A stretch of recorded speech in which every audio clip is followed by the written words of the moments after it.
வணக்கம். பாரிசாலன் முருகனை முப்பாட்டன் என்று சொன்னார். முப்பாட்டன் என்றால் கடவுளா? முருகனை முப்பாட்டன்னு சொல்றீங்களே, முப்பாட்டன் என்ன கடவுளா? அப்படிங்கிற ஒரு கேள்வி இன்றைக்கு தமிழர்களே கேட்குறாங்க. முதல்ல இந்த தமிழர்களுக்கு தமிழன் என்கின்ற சொல்லுக்கு என்ன அர்த்தம் அப்படிங்கிறது தெரியல. தமிழன் என்றாலே இறைவன் என்று அர்த்தம். தமிழானவன். தம் அப்படின்னா நம்ம மூச்சு காட்டு, தம் கூட்டி ஒரு பேசுறோம், தம் கூட்டி நம்ம ஒரு வெயிட்டை தூக்குறோம், தம் கூட்டி நடக்கிறோம், தம் கூட்டி பழு தூக்குறோம். இந்த தம் அப்படின்னா காற்று. காற்று தான் நமது உடலை இயக்கக்கூடியது. அந்த காற்றானவன் யாரு? இறைவன், சிவன். இறைவன் தான் நமக்கு மூச்சு காற்றானவன். மூச்சு விட்டா உயிர் போச்சு அப்படின்னு அர்த்தம். அப்ப மூச்சு காற்று என்னது? உயிர். உயிர் அதுதான் சிவம், சிவன். நம்மில் உயிராக வாழ்கிறான், தம்மில் உயிராக வாழ்கிறான். அதனாலதான் தம்மன், இறைவன தம்மன், தமிழன் என்று நாம சொன்னோம். அந்த தம்மன் அப்படிங்கிறதுக்குள்ளதான் அம்மன் என்கின்ற சொல்லு இருக்கு. இத்தனாவை எடுத்தாச்சு அப்படின்னா அம்மன் என்று வரும். இந்த அம்மன் என்பது ஆணையும் பெண்ணையும் சேர்த்து குறிக்கும், தாயையும் தந்தையும் சேர்த்து குறிக்கும். நாம அம்மனை தாயாக பெண்ணுருவில் வைத்து வணங்குகிறோம். ஆனா அவள் தந்தையும் ஆனவள். என நமது தமிழனுடைய வழிபாட்டு முறை, ஆதி வழிபாட்டு முறை தாய் வழிபாடு. அந்த தாய் வழிபாடு தாயை மட்டும்தான் குறிச்சுதா அப்படின்னா இல்ல, தந்தையையும் சேர்த்து குறிச்சுது. அதனாலதான் அம்மன் என்றால் அது சாமியையும் சொல்லலாம், அம்மனையும் சொல்லலாம். அப்போ அம்மன் சாமி அதுதான் நம்ம வணங்குற இறைவி இரண்டும் சேர்ந்த ஒரு உருவம். இப்போ தமிழ்நாட்டுல தமிழ் இனக்குழுக்கள்ல போய் பார்த்தா அவங்க ஊர்ல முதன்மையான தெய்வமாக அம்மன் தான் இருக்கும். அது எந்த பேர்ல வேணாலும் இருக்கலாம், எந்த பேர்ல இருந்தாலும் அது ஒன்றுதான். அது சிவன் சிவனியத்தான் குறிக்கும்.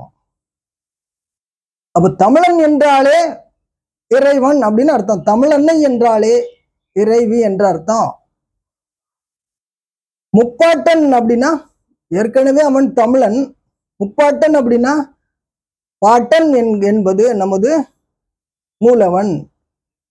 முப்பாட்டன் என்றால் 3 காலத்திற்குமானவன். அதனாலதான் முப்பாட்டன் சொல்றோம். நேற்றைக்கும் அவன் நமது பாட்டன், இன்றைக்கும் நமது பாட்டன், நாளைக்கும் நமது பாட்டன். இறைவனை தான் அப்படி சொல்ல முடியும். அப்போ முப்பாட்டன்னா என்ன அர்த்தம்? இறைவன் அர்த்தம். இது நிறைய தமிழர்களுக்கு தெரியல. இந்த தமிழர்களுக்கு முதல்ல தமிழன்னா என்ன அர்த்தம்னே தெரியல.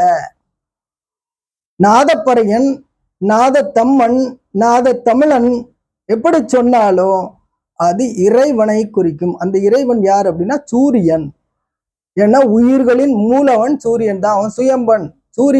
சூரியனை யாரும் பெற்றது கிடையாது, எங்கிருந்தும் வரல.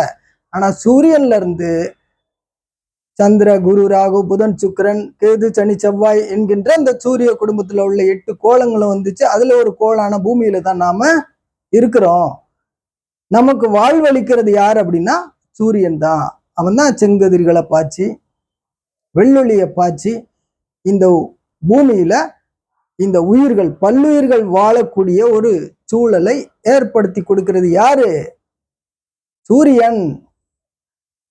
கரு உருவாகிறதும், அது வளர்றதும், அது பரிணாமப்படுறதும், மாற்று பரிணாமத்துக்கு போறதும் அந்த ஆதி இறைவன். ஆதி என்றாலே சூரியன் தான். அவன் தான் ஆதி, அவதான் ஆதி. அதான் முப்புடாதி என்கின்ற நமது அம்மன் பெயர். முப்புடாதி என்றாலும் முப்பாட்டன் என்றாலும் ஒன்றுதான். இது யாருக்காவது தெரியுமா? வெவ்வேறு பெயர்கள்ல இருந்தா அம்மன் சாமி வெவ்வேறு ஆனது அல்ல. தமிழருடைய கொத்து முறை 7 தலைமுறை ஒரு கொத்து. அந்த 7ஆம் முதல் தலைமுறை, 7 தலைமுறையில முதல் தலைமுறை பரம்பரை அந்த பரன் பறையோடு இணைந்த உருவம்தான் சூரியன். முருகன் யார் அப்போ? கடவுள். முப்பாட்டன்னா அதுவும் கடவுள் தான். தமிழன்னைன்னா அதுவும் அந்த கடவுள் தான்.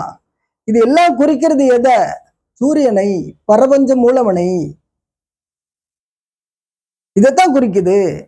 அவன் காற்றானவன். விண் மண் நெருப்பு நீர் காற்று என ஐந்தானவன் ஐயன் ஐயை. இந்த பெயர்கள் எல்லாம் இறைவனைத்தான் குறிக்குது. இறைவன் ஒருவனே, ஆனா அவனுக்கு பெயர்கள் பல்லாயிரம், எண்ணிலடங்கா பெயர்கள். இதைத்தான் ஆன்மீகவாதிகள் தெரிந்து கொள்ள வேண்டும்.